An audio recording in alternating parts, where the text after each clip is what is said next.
माँ सरस्वती को नमन करते हुए नमस्कार प्यारे विद्यार्थियों। तो हम पिछली वाली कक्षा में क्या पढ़ रहे थे मालूम होगा आपको, ठीक है। कुछ विद्यार्थियों ने लगभग आंसर भी दिए होंगे, जो भी है अगर आपने पढ़े होंगे तो आपको आंसर आ भी रहे होंगे, नहीं तो कुछ नौजवान इधर घूम रहे हैं, अभी भी कुछ देख रहे हैं। कहते हैं ताका झांकी करना, ताका झांकी करना। इसका मतलब देखते हैं यार इस सब्जेक्ट में कितना मज़ा आ रहा है, इस सब्जेक्ट में कितना मज़ा आ रहा है, ठीक है। तो ला लो, आ जाओ लाइन पे फुर्ती से, ठीक है। तो देखो इधर, तो कल मैंने आपको कुछ कन्वर्ट करने की, यानी किस प्रकार जैसे पिकोमीटर को एंगस्टोन है, या एंगस्टोन का जो पिकोमीटर है फेमटो को सेंटी डेका मिली माइक्रो, ठीक है। इस प्रकार कुछ मैंने बताए थे। इस प्रकार आपने जैसे मिलियन है, बिलियन है, ट्रिलियन है, कुछ पढ़ा होगा, ठीक है। देखो यहाँ पे एक मैं बता रहा हूँ, मैं 10 की घात जो 10 की घात 6 होता है, 10 की घात 9 होता है, और 10 की घात कितने यहाँ पे 12 है। इसको तो कहते हैं लालो, यहाँ पे जो 10 की घात 6, इसको तो बोलते हैं आपका मिलियन। क्या बोलते हैं? मिलियन बोलते हैं। और वैसे क्या बोलते हैं इसको? मेगा बोलते हैं। क्या बोलते हैं इसको? मेगा। और उसके बाद में इसका क्या आ जाएगा यहाँ पे? इसका जाएगा बिलियन। क्या आएगा इसमें? बिलियन बोलते हैं। और इसको बोलते हैं ट्रिलियन। क्या बोलते हैं इसको? ट्रिलियन बोलते हैं। इस बात का भी थोड़ा बहुत आप ध्यान रखना, क्योंकि जो आम बोलचाल की भाषा होती है इसी में क्या करते हैं इसका, जैसे ये 10 लाख 1 करोड़ या 100 अरब के आसपास होगा, ठीक है। 10 अरब के आसपास कुछ सिस्टम चलता है, ये अरब वाला सिस्टम है। आप तो वो तो जीरो लगा के चेक कर सकते हैं कितना उसमें आ रहा है, ठीक है। अब आगे आता है कि हमारा जो लास्ट इसी जो मैं बता रहा हूँ इसका जो टॉपिक है, इसमें जो कुछ जैसे हमने जो 7 जो मूल मात्रक पढ़े थे, 7 मूल मात्रक पढ़े, उन मूल मात्रकों की डेफिनेशन क्या है? 7 मूल मात्रक कौन कौन से पढ़े थे हमने? 7 मूल मात्रकों में पहला पढ़ा जैसे हमने लंबाई पढ़ा, फिर हमने जैसे मान लीजिए द्रव्यमान पढ़ा, फिर हमने समय को पढ़ा, ठीक है। फिर हमने तापमान को पढ़ा, फिर विद्युत धारा को पढ़ा, ठीक है। और फिर जो पदार्थ की मात्रा को पढ़ा था, और लास्ट में हमने ज्योति तीव्रता को पढ़ा। तो इनकी डेफिनेशन हमें समझनी है। डेफिनेशन का मतलब ये है कि मान लीजिए मैं आपके सामने एक समस्या उत्पन्न कर रहा हूँ। एक नौजवान जैसे मान लीजिए यहाँ पे कोई मैंने लाइन खींच दी, ठीक है। अब ये कह रहा है कि भाई साहब एक नौजवान ये है, एक नौजवान है, एक लगभग जो भी है 2 नौजवान हैं, ए और बी है। ये थोड़ा बहुत चालाक है, ये लो, ये 2 हैं। अब मैं बनिया की बात करूँ, ठीक है, कोई बनिया है तो आप चढ़ मत जाना, ठीक है, क्योंकि मैं कपड़े की बात करूँ यहाँ पे। ये तो बोल रहा है कि सर ये 1 मीटर है, और ये बोल रहा है कि 1 मीटर है।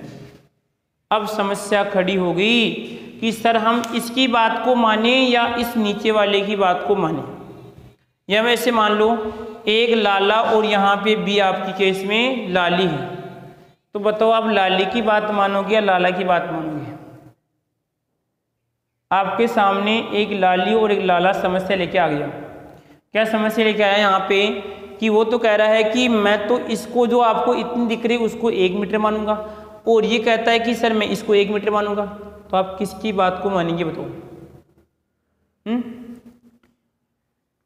अब यदि मान लीजिए मैं एक ही बात को बोलता हूं तो भाई साहब बी कहता है कुछ ना कुछ तो समस्या है, और यदि बी की बात को बोलता हूं तो भाई साहब क्या हो जाए? समस्या खड़ी हो जाए। तो अब क्या करें, इसका कोई समाधान? अब दोनों आपस में लड़ रहे हैं, झगड़ रहे हैं, कोर्ट केस हो गया, बिल्कुल बहुत बड़ी बड़ी समस्या हो गई। इन्हीं समस्याओं को ध्यान में रखते हुए कौन आता है? एक NPL, NPL आएगा। क्या आएगा इसमें? NPL आता है। NPL क्या बोलता है? National physical laboratory. National physical laboratory यहाँ पे ये बताती है कि कोई आपको लड़ने की कोई आवश्यकता नहीं है, आपका समाधान मेरे पास है। कहाँ पे है? आ जाओ मेरे पास, आपका समाधान है। दोनों यहाँ से लड़ते झगड़ते गए, बिल्कुल देखना, दोनों यहाँ से लड़ते झगड़ते गए, ठीक है। जैसे यहाँ पे NPL के पास पहुँचते हैं, नेशनल फिजिकल लेबोरेटरी के पास पहुँचते हैं, तो वहाँ पर इन दोनों की समस्या का समाधान होते हैं। और दोनों ऐसे आते हैं कि पता नहीं दोनों को क्या मिल गया। गए थे दोनों लड़ते लड़ते और आ रहे हैं दोनों बिल्कुल हंसते हंसते कि दोनों मिल चुके हैं, ऐसे आ रहे हैं।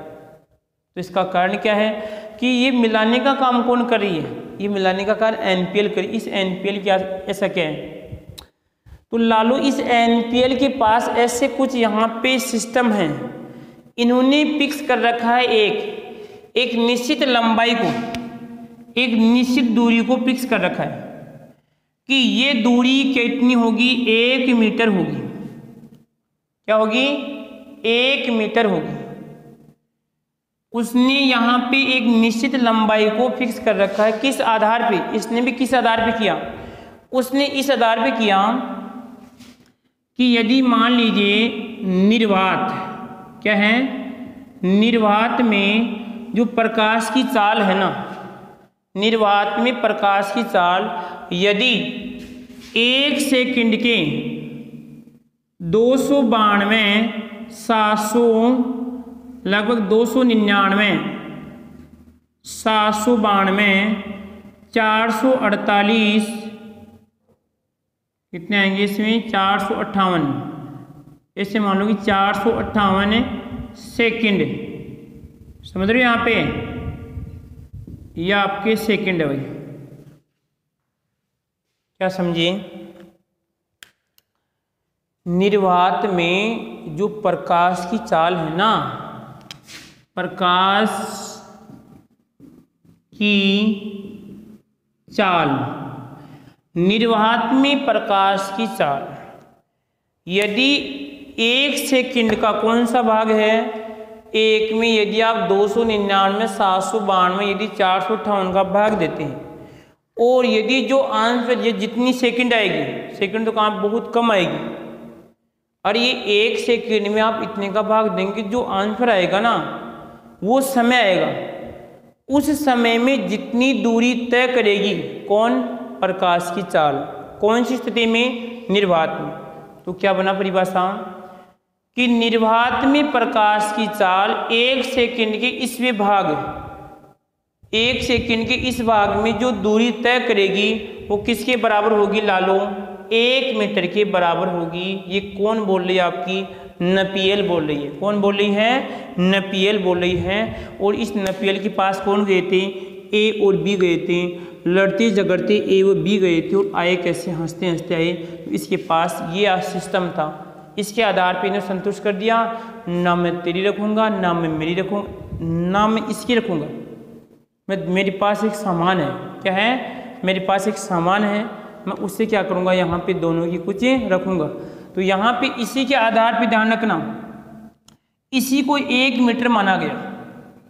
कब माना गया, फिर रिपीट कर रहा हूँ, ध्यान रखना, परिभाषा बहुत जरूरी है कि निर्वात में, निर्वात कुछ नहीं, उसमें प्रकाश की चाल है, और यदि प्रकाश की चाल जा रही, ठीक है, अब हमें देखना कि 1 सेकंड के इस भाग में कितनी दूरी तय करती है, वो दूरी किसके बराबर होगी, 1 मीटर के बराबर होगी। उसको वहाँ पे फिक्स कर दिया गया। उसी के आधार पे अन्य जो आपके मीटर के मात्रक बनाए जाते हैं, अन्य मीटर के।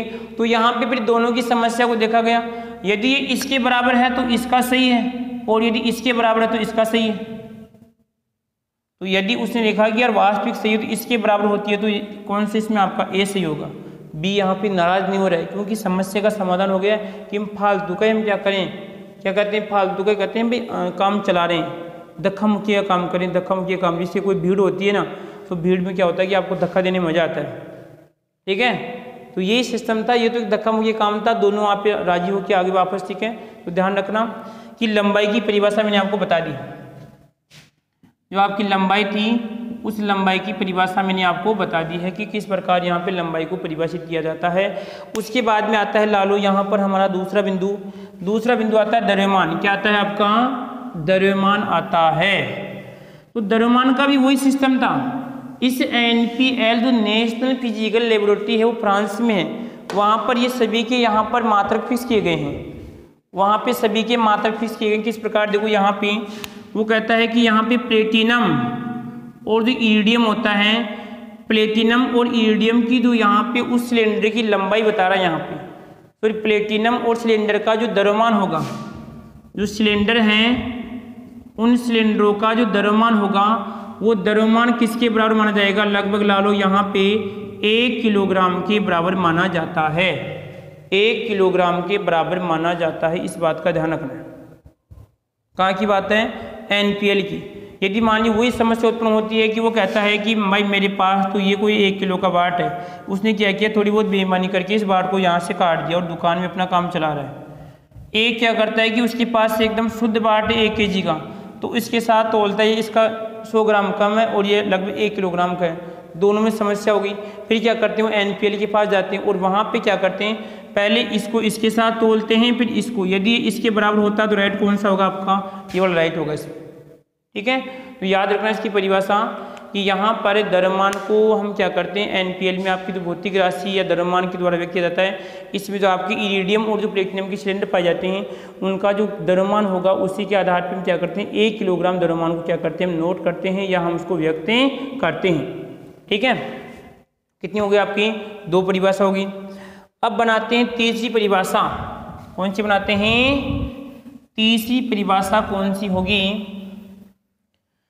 तीसरी परिभाषा बना रहे हैं आपकी समय की बना रहे हैं। भाई 1 सेकंड हम किसे बोले, 1 सेकंड कोई कहेगा कि मैं तो 1 घंटे को 1 सेकंड मानूंगा, कोई बोलेगा कि भाई मैं तो यहाँ पर 2 घंटे को 1 सेकंड मानूंगा, और कोई कहता है कि भाई साहब मैं तो 5 सेकंड को 1 सेकंड मानूंगा। आपने भी सुना होगा ना कुछ लोगों की, जिससे कहते हैं भाई मैं 5 मिनट पे आ रहा हूँ और उसकी 5 मिनट क्या होती है, 15 मिनट के बराबर होती है, तो कहते हैं कि यार इसका तो कुछ टाइम ही अलग है। तो अभी समस्या का समाधान, उसी समस्या का समाधान इसी प्रकार होगा। यहाँ पे कौन करेगी, नंबर 3 पे वो आ जाएगी आपकी समय। तो समय की बात करें यहाँ पर कौन, NPL, वही आपकी नेशनल फिजिकल लेबोरेटरी में इसका मात्रक रखा गया है। वहाँ पे बोला गया है कि जो आपका CGM 55 बोले तो 133 वाला यहाँ पे जो परमाणु भार है, क्या इसमें परमाणु है, यानी इसका एक परमाणु भार है CGM 55, किसका, CGM 55 की बात कर रहा हूँ मैं, इसका परमाणु भार कितना होता है, 55 होता है। तो इस परमाणु के यहाँ पर जो आपकी 2 तल अवस्थाएं हैं, या मैं कहूँ कि 2 आपकी संक्रमण अवस्थाएं हैं, इसे मान लो। इन 2 संक्रमण अवस्थाओं में लगभग ध्यान रखना, इन 2 संक्रमण अवस्थाओं में कितने, 91, 92, 63, 17, 1700, ये लगभग इतने दोलन करने में जो समय लगेगा वो समय किसके बराबर होगा, 1 सेकंड के बराबर होगा। फिर रिपीट कर रहा हूं यहाँ पे, CGM 133 परमाणु की 2 यहाँ पे संक्रमण अवस्थाओं में इतने दोलन करने में जो समय लगेगा वो किसके बराबर होगा, वो यहाँ पे ध्यान रखना 1 सेकंड के बराबर होगा। किसके बराबर होगा, 1 सेकंड के बराबर होगा। लालो इस बात का ध्यान रखना है, हमारा लेवल चल रहा है, ध्यान रखना लालो NCERT का लेवल चल रहा है ये। क्योंकि कुछ नौजवान कहेगा कि सर हम तो RBSE पढ़ते हैं।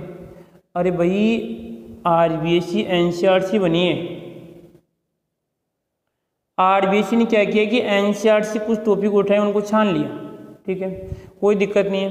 परंतु लालो से बताओ रे, यदि आप एग्रीकल्चर के हैं तो भी आपको फिर वो NCERT पढ़नी पड़ती है, और यदि आप अगर बायो के हैं तो भी आपको NCERT पढ़नी पड़ती है, और यदि मैथ के हैं तो भी आपको NCERT पढ़नी पड़ती है। तो मैं पढ़ा रहा हूँ आपको RBSE संबंधित किसी NCERT से, प्लस में पूरी जानकारी आपको दे रहा हूँ, पूरी जानकारी आपको दे रहा हूँ, इस बात का ध्यान रखना है। ये परिभाषा है तो आपकी RBC में भी है। RBC जो आपकी चलती है, राजस्थान बोर्ड एक जो एजुकेशन वाली सिस्टम बुक चलती है, उसमें भी है। आप मत सुनना कि सर हाँ नहीं ये सभी बात चलती है, लालू जब भी तो कुछ काम में आएगा, ऐसे आपने किताब पढ़ ली कोई मतलब नहीं, ठीक है। तो परिभाषाएं दोनों में दे रखी है बिल्कुल। हाँ कुछ टॉपिक हैं जो मैं आपको बता दूंगा, भाई हाँ ये टॉपिक आपका RBSE में नहीं है और आपका ये NCERT में है, इस प्रकार में बता दूंगा, तो आप नोट कर लेना, ठीक है। तो घबराने की कोई आवश्यकता नहीं है आपको, क्योंकि केमिस्ट्री सेम चलती है, वो तो हटाते हैं उसमें से, और अभी तक हटाया यहाँ तक कुछ भी नहीं है, ठीक है। आगे देखो उसके बाद में समय की परिभाषा। अब आता है कि सर हमें उसकी विद्युत धारा की परिभाषा देखनी है। किसकी, विद्युत धारा की परिभाषा क्या होगी। विद्युत धारा की परिभाषा क्या होगी? तो देखो ध्यान से इधर अगली हमारी परिभाषा आ रही है इलेक्ट्रिक करंट। क्या रहा इसमें? विद्युत धारा। तो यहाँ पे आएगा तीसरी परिभाषा आ जाएगी आपकी विद्युत धारा। इसका यहाँ पे मात्रा क्या होता है? एम्पियर होता है। तो ये कहता है कि 1 एम्पियर किससे बोले हम? तो ये बोल रहा है कि जैसे आपके दो यहाँ पर वायर हैं लगभग समांतर हैं और इनके मध्य क्या है कि सर 1 मीटर की दूरी है। कितनी है? 1 मीटर की दूरी है। इनका जो वर्ताकार अनुप्रस्थ काट कितना है बताओ? अनुप्रस्थ काट लगभग 0 के नगण्य। इनका अनुप्रस्थ काट लगभग 0 के बराबर है, नगण्य है ऐसे मान लो। नगण्य वो कहते हैं कि भाई मेरे लिए तो कुछ है ही नहीं। नगण्य लंबाई कितनी है? यानी अंतर कितने का? 1 मीटर का है। काट कितना है? अनुप्रस्थ काट। तो यदि कह रहा है इसमें यदि हम क्या करते हैं धारा प्रवाहित करने पर, क्या करते हैं? धारा प्रवाहित करने पर यदि 2 × 10⁻⁻7 जूल यदि कार्य होता है, ध्यान रखना यदि हम दोनों वायरों में धारा प्रवाहित कर रहे हैं और यदि इतना काम होता है तो वो धारा किसके बराबर होगी लालों? 1 एम्पियर के बराबर होगी। किसके बराबर होगी? 1 एम्पियर के बराबर होगी। फिर ध्यान से सुनना है, यदि सर हमारे पास 2 वायर हैं, इनका अनुप्रस्थ काट लगभग 0 के बराबर है, इनके बीच में क्या है कि सर आपकी 1 मीटर की दूरी है और यदि इसमें हम धारा प्रवाहित करने पर यदि इतना कार्य होता है तो समझ जाना लालो कि वो कितनी है? 1 एम्पियर के बराबर क्या होगी आपकी इसमें धारा होगी। अगला क्वेश्चन देखो, अगला कौन सा आता है क्वेश्चन? क्या आपका यहाँ पे विद्युत धारा के बाद में कितने हो गए? लगभग 4 हो गए ना, 4 हो गई। अगला आता है 5वां, इसमें 5वां तापमान। क्या आता है इसमें? तापमान। ठीक है, तो तापमान को देखना है, यहाँ पे आएगा इसमें तापमान। इसका मतलब क्या है कि तापमान का ऐसा ही मात्रा क्या था सर? यहाँ पे केल्विन था। तो ये बोल रहा है कि जल का जो त्रिक बिंदु है, ये बोल रहा है जल का त्रिक बिंदु और इस त्रिक बिंदु का 1/273.15वां भाग 1 केल्विन के बराबर होगा। 1 केल्विन के क्या होगा लालो? बराबर होगा। समझे यहाँ पर कि 1 केल्विन की डेफिनेशन कहाँ पे लिखी हुई है? NPL नेशनल फिजिकल में लिखी हुई है कि जल का त्रिक बिंदु 1 उसका 2.73 15वां भाग 1 केल्विन के क्या होगा? इसमें बराबर होगा। इस बात का भी ध्यान रखना है। आगे देखो उसके बाद में तापमान का हो गया। कोई दिक्कत किसी को इसमें? देखो सिंपल परिभाषाएं हैं, परिभाषाएं आपको याद होनी चाहिए। यदि आपको ऐसे पूछ ले कोई जैसे कि बताओ 1 मीटर किससे कहते हो, तो आप कहते हैं कि 1 मीटर इससे कहते तो कहते तेरे पास क्या सबूत है? अरे सबूत मेरे पास ये है कि लालो हम किससे कहते हैं? 1 मीटर यदि प्रकाश की चाल 3 × 10⁸ जो आपकी चलती है, यदि वो कितनी सेकंड में? 1/200 कितने 99,792 और लगभग कितने? लगभग 448 1 सेकंड के भाग में जो दूरी तय करेगी वो 1 मीटर के बराबर होगी। परिभाषा से हम समझा सकते हैं।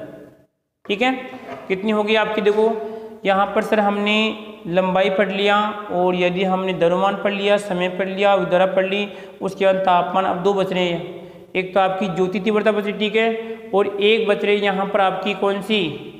ज्योति तीव्रता की बात में बच रही है आपकी एक, इसमें आपका कौन सा है? पदार्थ की मात्रा। एक इसमें पदार्थ की मात्रा। इस मात्रा को मतलब क्या है सर? आपका मोल किससे करते हैं? इसका ऐसा ही मात्रा क्या होता है? मोल। तो इसकी डेफिनेशन क्या है? देखो ध्यान से, यदि मान लीजिए कि 12 ग्राम क्या है? 12 ग्राम कार्बन 12 ग्राम कार्बन में उपस्थित है 12 ग्राम कार्बन में उपस्थित है, या हो सकता है यहाँ पे परमाणु, अणु, आयन की संख्या क्या हो जाएगी इसमें की संख्या 1 मोल के बराबर होती है, 1 मोल के बराबर होती है। लालो इसकी डेफिनेशन है, नोट कर लेना। इसका मतलब क्या हुआ कि वो 12 ग्राम कार्बन है और इस 12 ग्राम कार्बन में जितने परमाणु होंगे या जितने अणु होंगे या जितने इसमें क्या होंगे कण होंगे, जितने आयन होंगे वो किसके बराबर होंगे, 1 मोल के बराबर होंगे। और लालो 1 मोल में कितने होते हैं वो आगे बताएंगे आपको कितने कण या परमाणु होते हैं, क्योंकि अवोगाद्रो आएगा, ठीक है उसमें। तो कितनी परिभाषा होगी हमारी, 6 परिभाषा होगी। लास्ट परिभाषा और बता रहा हूँ आपको, ठीक है। लास्ट परिभाषा ज्योति तीव्रता किसकी है बताओ, ज्योति तीव्रता है। लास्ट परिभाषा नोट कर लेना कौन सी है, ज्योति तीव्रता यहाँ पे आएगी। ज्योति तीव्रता की परिभाषा कहलाएगी, इसमें CD आएगी। इसका मतलब क्या होगा, यहाँ पे इसे कैंडेला भी कहते हैं, क्या कहते हैं, कैंडेला भी कहते हैं। इसका मतलब ये होता है कि लगभग 540 × 10⁻12 हर्ट्ज आवृत्ति से उत्पन्न प्रकाश, या मैं करूँ यहाँ पे तीव्रता किसके बराबर होगी बताओ, यहाँ पे लगभग 1 CD के बराबर होगी। क्या होगी, 1 CD के बराबर होगी।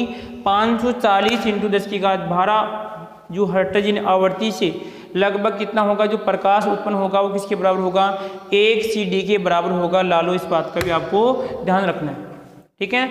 तो मैंने आपको 7 परिभाषाएं बता दी, 7 परिभाषा को वापस रिपीट कर रहा हूँ, ठीक है। रिपीट करने से एक बार पहले आपको इसमें टाइम देख लेता हूँ कितना टाइम हो गया, ठीक है। 21 के आसपास हो गया कुछ। पहली परिभाषा क्या लिखी मैंने, पहली परिभाषा ये थी, फिर सुनना ध्यान से, यदि निर्वात में प्रकाश की चाल, निर्वात में आंखें बंद करके ध्यान से सुनो भाई, हाँ सर क्या बोल रहे हैं। निर्वात में प्रकाश की चाल कितनी है लालो, निर्वात में प्रकाश की चाल 3 × 10⁸ मीटर प्रति सेकंड होती हैं। और यदि ये चाल 1 सेकंड के कितने 299, 792 और 448 सेकंड में भाग में कितनी दूरी तय करती है, 1 मीटर के बराबर होती हैं। उसके बाद में द्रव्यमान की बात करते हैं। जो प्लेटिनम और इरिडियम के जो सिलेंडर होते हैं NPL में, उनका द्रव्यमान किसके 1 किलोग्राम के बराबर माना गया, ठीक है। इसी प्रकार समय की बात करते हैं। समय किस में आएगा, समय यहाँ पे देखिए लगभग यहाँ पे जो सीजियम कितना, सीजियम 133 की बात करते हैं। सीजियम 133 का लगभग ध्यान रखना कितने 91, 92 कितने 91, 92, 63 और यहाँ पे कितना 17, 70 कंपन करने में, आवर्त करने में, दोलन करने में जितना समय लगेगा वो 1 सेकंड के बराबर होगा। कितनी परिभाषा होगी, 3 परिभाषा।